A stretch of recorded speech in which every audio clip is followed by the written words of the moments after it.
Welcome to the Magnetic Resonance Research Center at the University of Notre Dame. I am Evgenii Kovrigin, your NMR director, and this video is intended for all new users of the NMR Center. My goal here is to demonstrate all steps you need to take to operate the NMR spectrometer to acquire basic proton and carbon spectra. I will cover manual instruments in McCourtney and Stepan.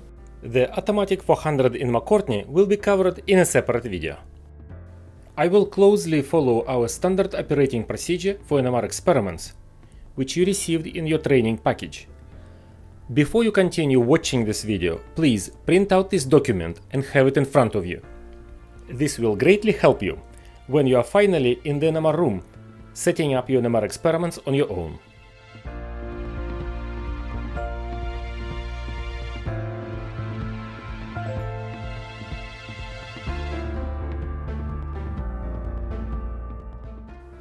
This is a reminder of safety measures you need to take. First, if you have a pacemaker or other critical medical device, you cannot enter NMR room. Second, NMR rooms present a suffocation hazard. If you see a magnet quench or hear an alarm from the oxygen sensor, leave the room immediately and urge others to do the same. You viewed the sample preparation video that covers all our requirements to samples. I will just remind you that your samples must be tightly sealed in NMR tubes and travel to NMR rooms in the enclosed containers. Every time you intend to hold your sample in your hand, you must wear safety goggles. You only have 2 eyes. You don't want to run a chance to lose any. There is a sign on the floor in front of the magnet to remind you of this.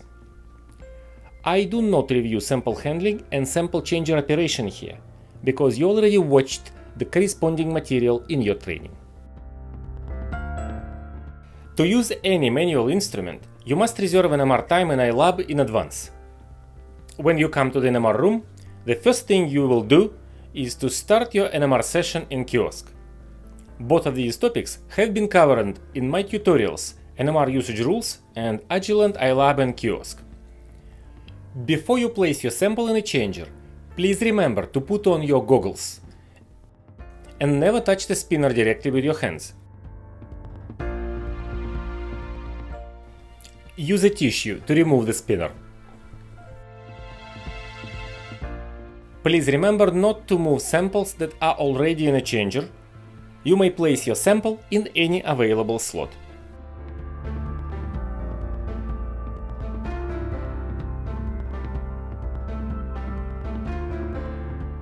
NMR workstations are under control of Linux operating system. You need to log in with your Notre Dame credentials. If you remember to start the kiosk. Is not running, start it now. Is running. I take a note of a message to use getprosol and hit OK. Is a desktop of a Linux operating system. I will dismiss this message and launch TopSpin, a software to control the Bruker spectrometer. Right-click on TopSpin icon and choose Open.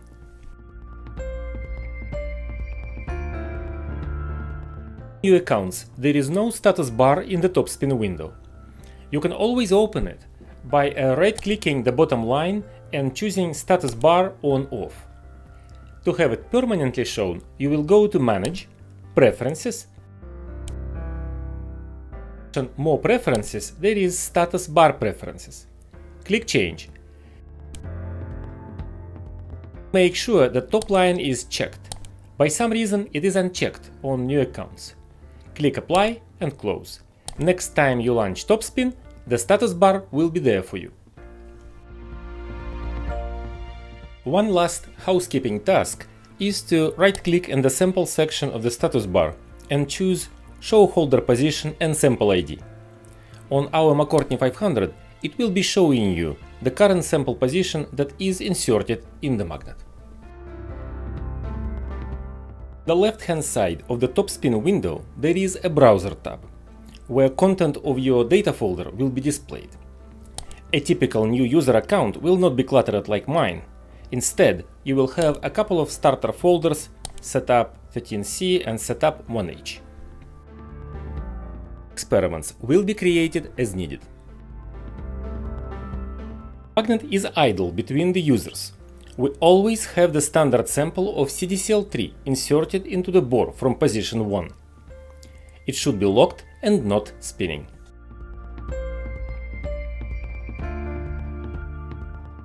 My sample today is in the position 11.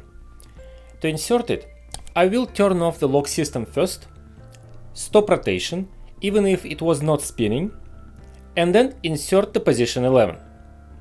The standard sample comes back to the changer carousel and my sample goes down the bore.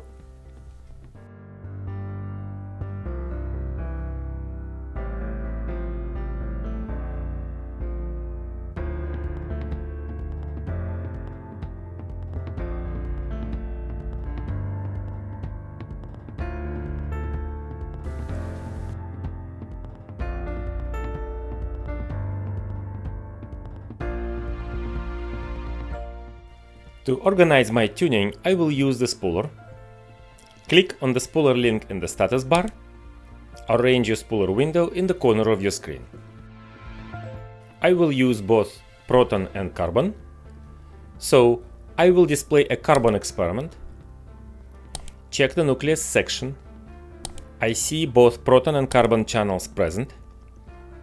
I will type Q arrow off, Q ATMA, and Q WOB.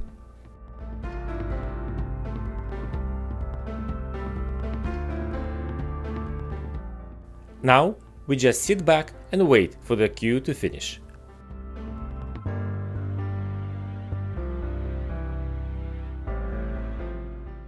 When the commands are running, you may see a message "Finished" in the status bar. Ignore it. We are waiting for ATMA to complete tuning and pass control to WOB, which will display our tuning result.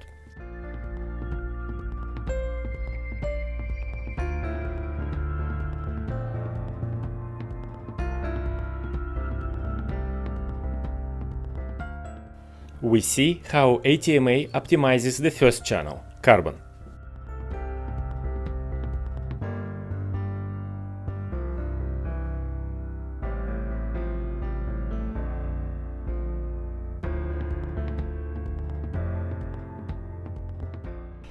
It is done with carbon and will be switching to proton now.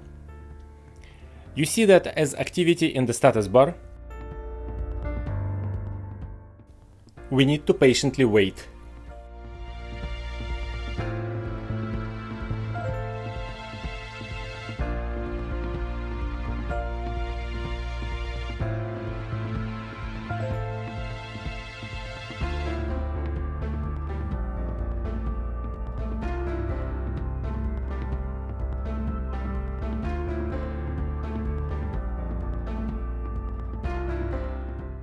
Finally, we see the proton tuning curve.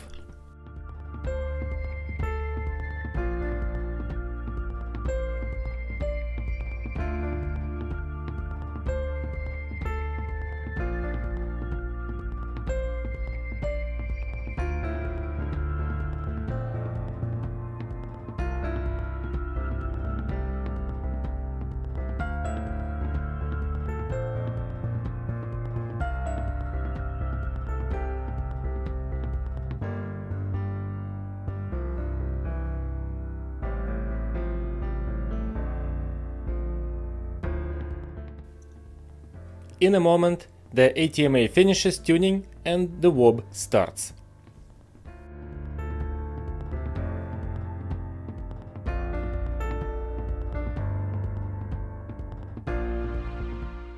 The purpose of the WOB is to verify quality of tuning results. We need to wait for it to start.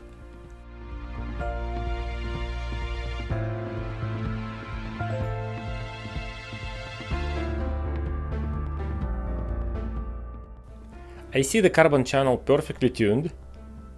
I switch the nucleus.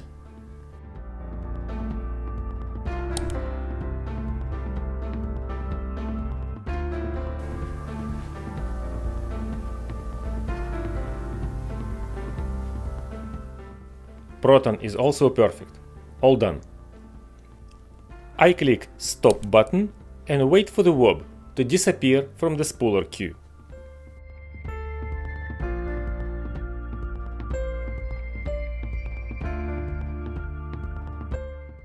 Next, I will load a standard shim set.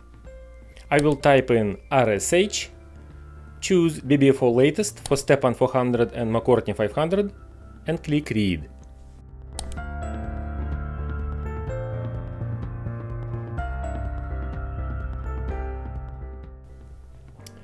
Next, I will lock my spectrometer.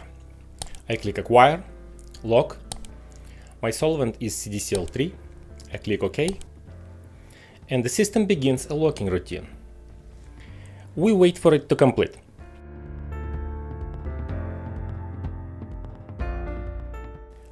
Lock signal is strong, which means I indeed have deuterated chloroform in a tube, my sample is tall enough, and we loaded a good starting shim set. Locking is done. Next step is shimming. Before I begin shimming, I need to start rotation. Type arrow on. I'm going to shim with the interactive interface. Click Shim arrow down, additional top shim options, and click the top choice. In shim settings, I will only adjust the nucleus to optimize for. This is the nucleus I will need best resolution on. Carbon is always well resolved, so I will optimize for proton. I verify that the sample is rotating, click Start, and check the Report tab. We need to be patient again. This is the computer system doing a whole lot of work optimizing shims, which we were supposed to do manually in the past. We are grateful to Bruker top shim programmers for this wonderful tool.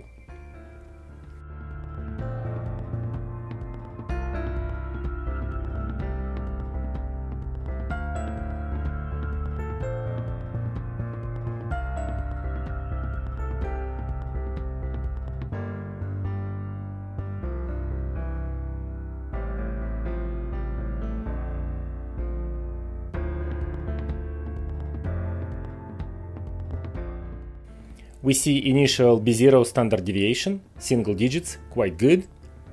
This means that my tube is quite similar to the standard tube.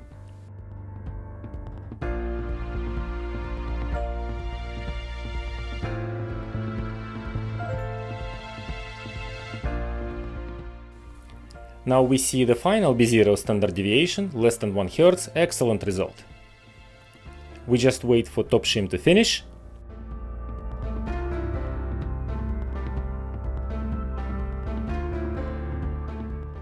And now we can quit.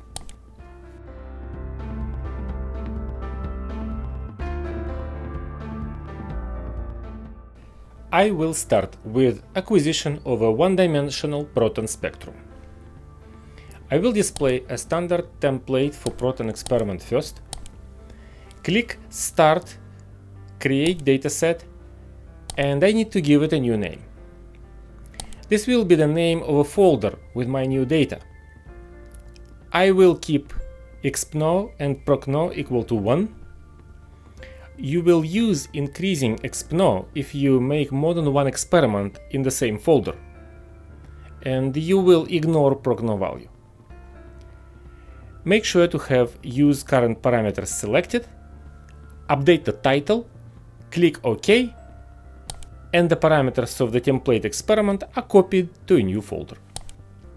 I recommend to include the sample name and experiment in the title field, because it will be displayed in the browser window next to the expno value. It will help you later to find the experiment more easily. You may need to fold and unfold the experiment folder to refresh the title. You can always edit the title in the Title tab. My new experiment is listed as number 1 in the folder that I just made. Important: Topspin has a notorious feature that what you see in the spectral window has little to do with what experiment is highlighted in the browser. To be sure that I have the wanted experiment in the window, I will right-click it and select Display.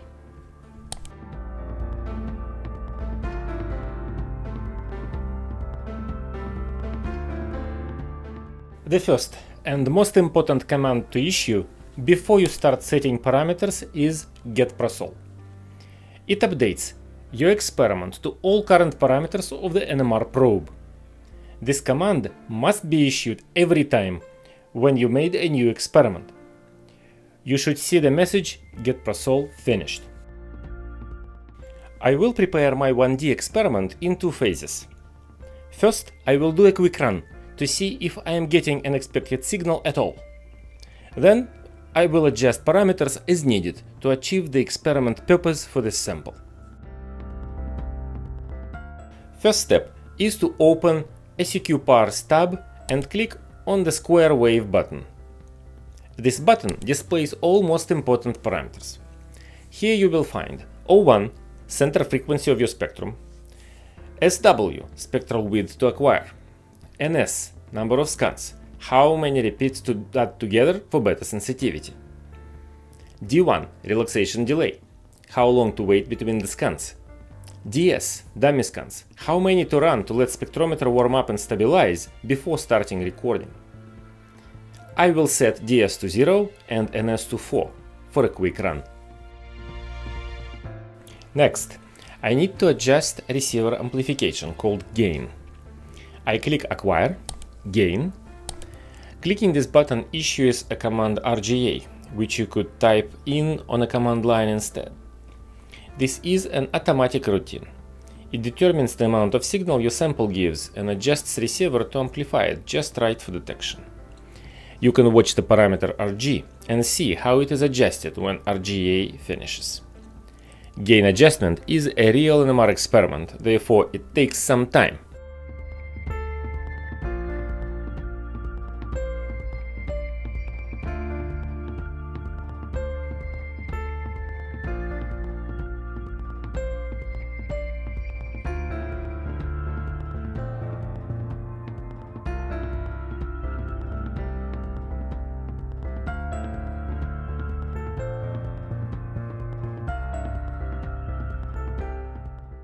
Now we see how RG was updated.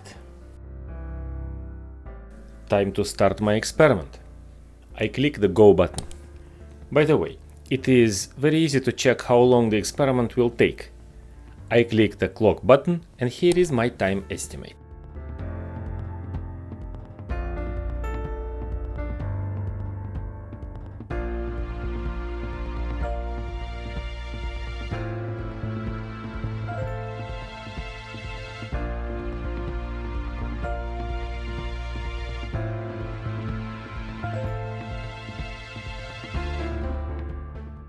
Once the experiment is finished, I will process it. Type EF and then APK. My sample gives signal. I can roll the mouse wheel to change vertical zoom range. Left click and drag will zoom horizontally. If you need to unzoom, use this button. I see that I don't have any peaks below 0 ppm and above 10 ppm. The center of this region is at 5 ppm. Plus minus 6 ppm will give me a sufficient spectral width to cover the entire spectrum.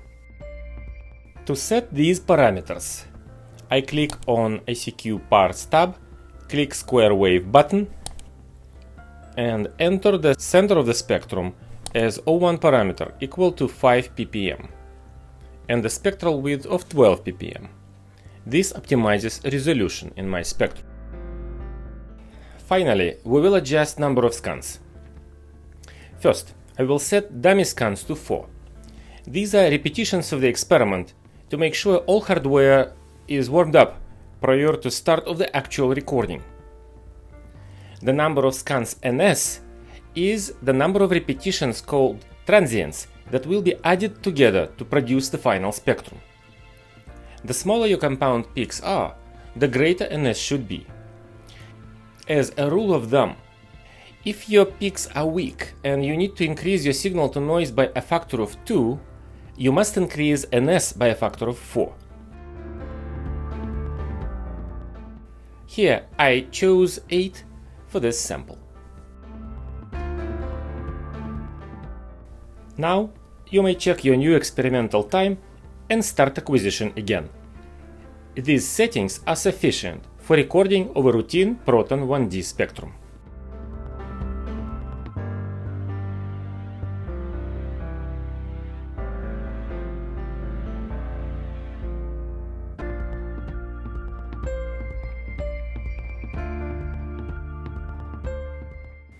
Often, we want to record a spectrum where peak integrals are proportional to the number of protons contributing to each particular peak. For example, for ethanol, there will be a hydroxyl peak, methylene group peak, and a methyl. In a quantitative spectrum, integrals of these peaks will relate as 1 to 2 to 3, allowing to determine the number of protons in each functional group.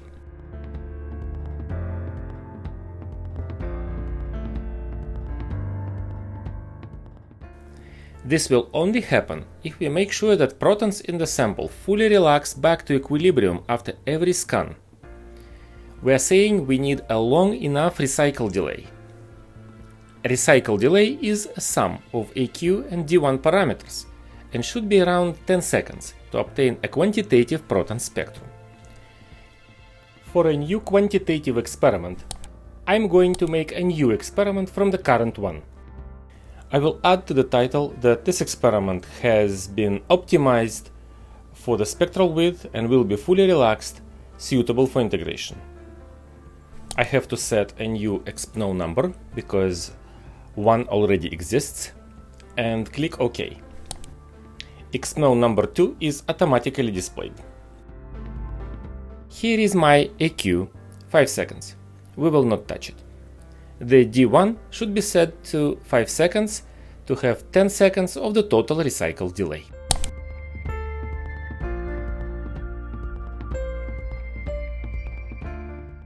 After we increase D1, the total experiment time becomes longer.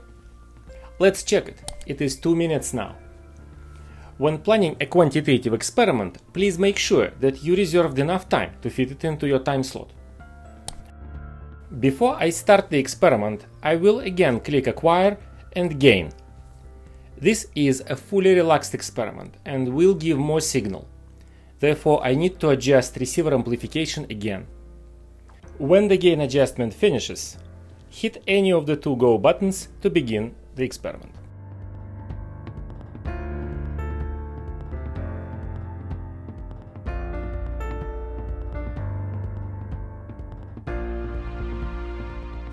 As the spectrometer acquires your data, you can see how many scans are finished in the status bar. You also see this information in the top right of the ICQI tab. Once the experiment is complete, the status bar shows no acquisition running, and the ICQI tab displays the final time domain signal along with a brief summary of acquisition parameters. You may now proceed to data processing.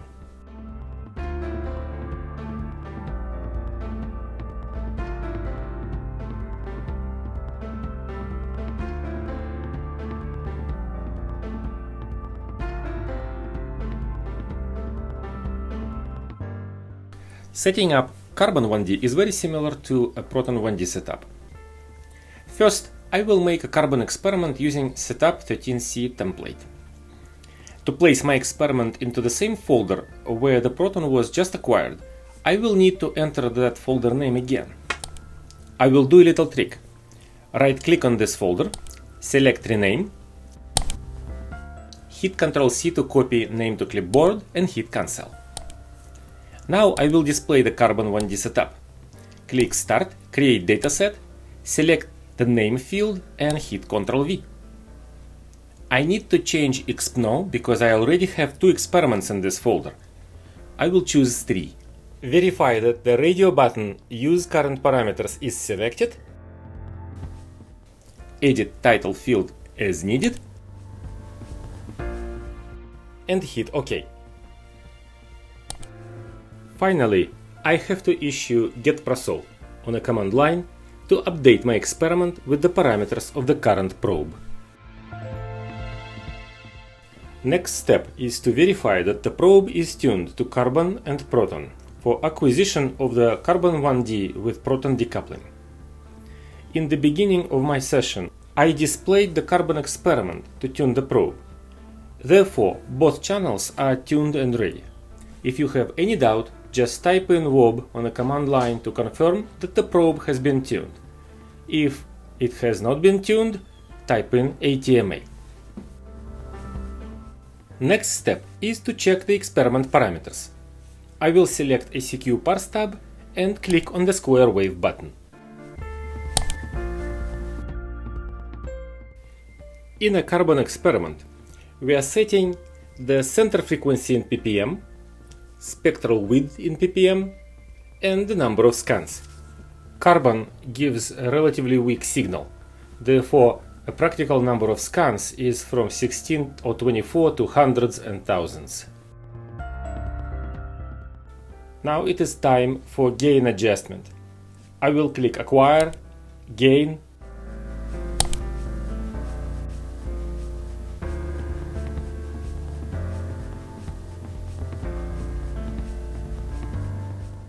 and in a minute the RG field is updated. I set NS to 16 scans, check experimental time, and hit a Go button.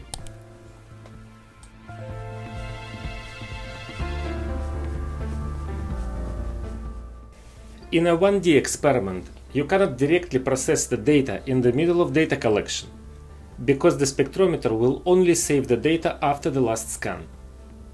To be able to check on the spectrum at any time, you have to force topspin to save the data.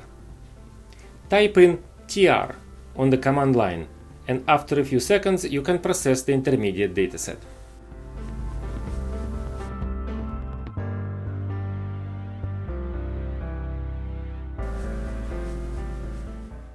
When the carbon experiment is finished, you process it in a normal way, with EF for the apodization and the Fourier transform, APK for automatic phase correction, and ABS for automatic baseline correction.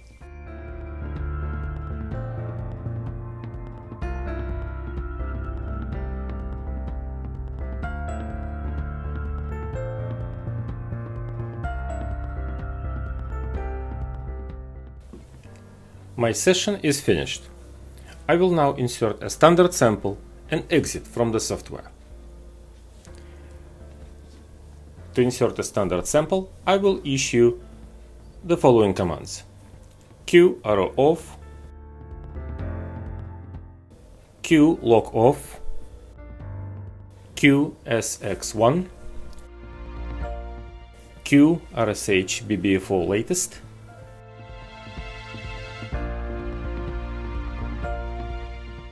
Q lock CDCL3, and wait for the entire queue to finish.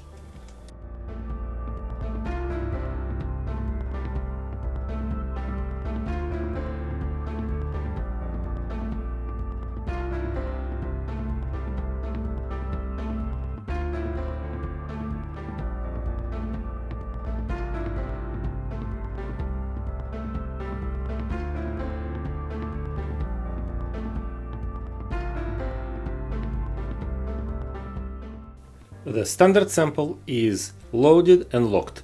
We can exit topspin. I will click the yellow button next to the start, select terminate application, confirm my intention, and in a moment topspin window closes. It is very important to exit topspin before logging out of the Linux system. If you logged out without quitting topspin, it will not release its license, and the next user will not be able to start topspin. To fix this, we will have to restart the entire workstation. Therefore, please make sure that you click Terminate Application in topspin and wait for the topspin window to disappear. To log out, you click on the icon at the top of the screen. It asks you to confirm your intention. Before you can go, you must answer the exit survey. You click the nuclei you used,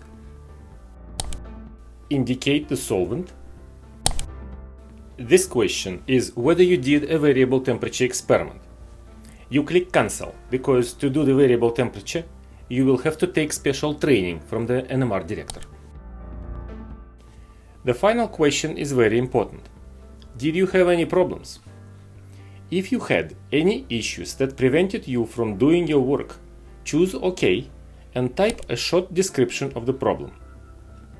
The system automatically sends email to us to follow up with you and get things fixed.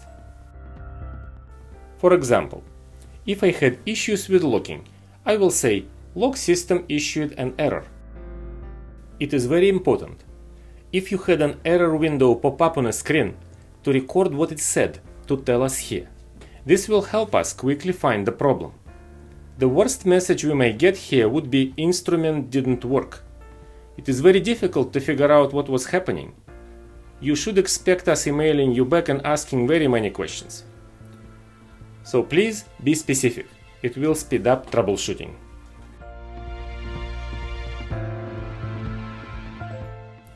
Click OK and your message will go to both of us. If you got here by accident, just leave the description field blank. We will understand that it was an accidental click and no action is needed. After you logged out, please check your kiosk. If there is still significant time left, click Finish. It will end your session and free the schedule for other users. You will also avoid a charge for the unused time. Please remember to put on your goggles before you pick up your sample from the sample changer. Return the spinner to the rack using a tissue and place your sample into a transport container. You are all done. We recommend that you go to the NMR room with a printed standard operating procedure and a laptop or other device to be able to review this tutorial as needed.